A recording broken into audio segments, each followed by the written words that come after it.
Pendant une dizaine d'années, j'ai travaillé pour le programme européen LEADER. C'est un programme de développement local, développement rural, qui ancre les actions dans le territoire local à partir de ses ressources, avec les acteurs locaux et au service du territoire. Et j'ai pu observer sur le terrain comment les porteurs de projets redonnaient toute la place au contexte et en faisaient une base pour l'action. Avant cela, j'avais travaillé dans plusieurs associations et on avait parfois tendance à donner la priorité à l'action et au projet sans tenir compte du contexte. Et tout d'un coup, partir du contexte local et des possibilités du terrain, ça m'a paru une nécessité évidente. Et donc la proposition ici, c'est d'analyser le contexte pour identifier les besoins et les ressources à partir de deux questions principales. Quels sont les besoins locaux ?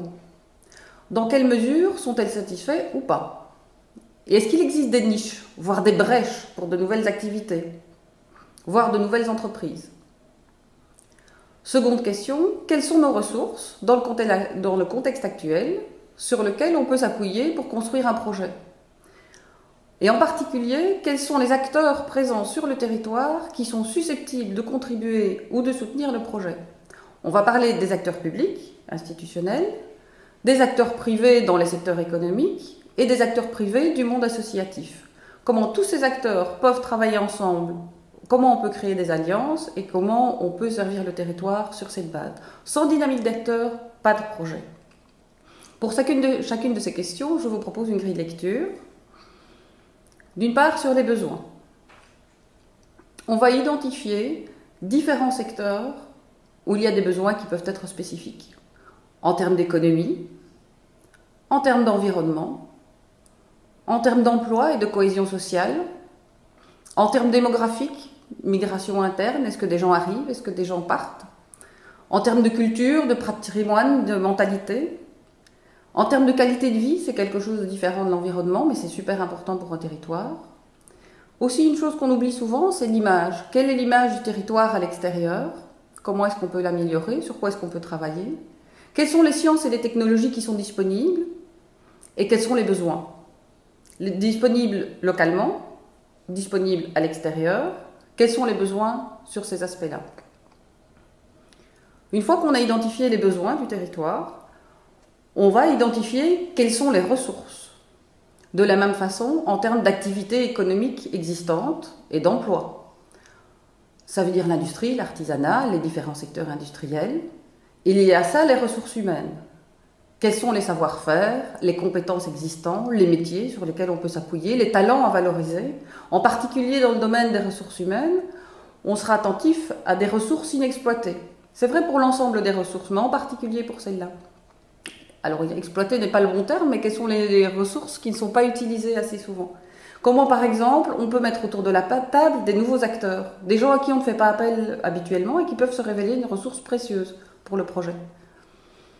De là aussi, tous les liens sociaux sont des ressources auxquelles on ne pense pas assez souvent dans un projet.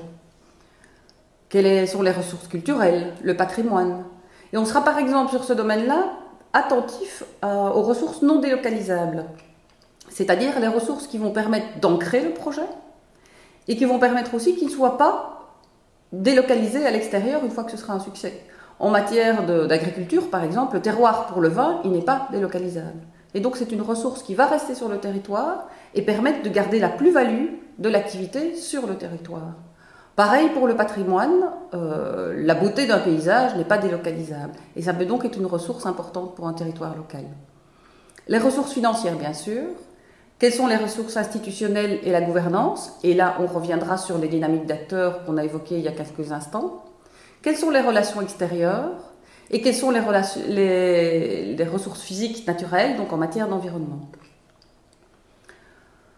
Le challenge dans ce type d'approche, c'est de ne pas s'embarquer et de se perdre dans une analyse qui serait exhaustive, longue et coûteuse.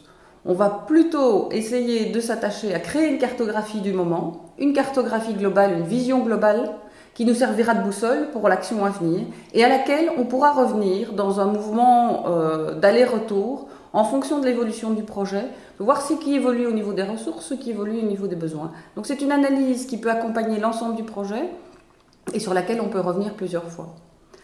En termes de ressources, pour plus de détails et d'informations sur cette thématique-là, je vous invite à visiter notre site internet www.aeidl.eu sur lequel vous trouverez de l'actualité, des méthodologies et des exemples d'actions de terrain.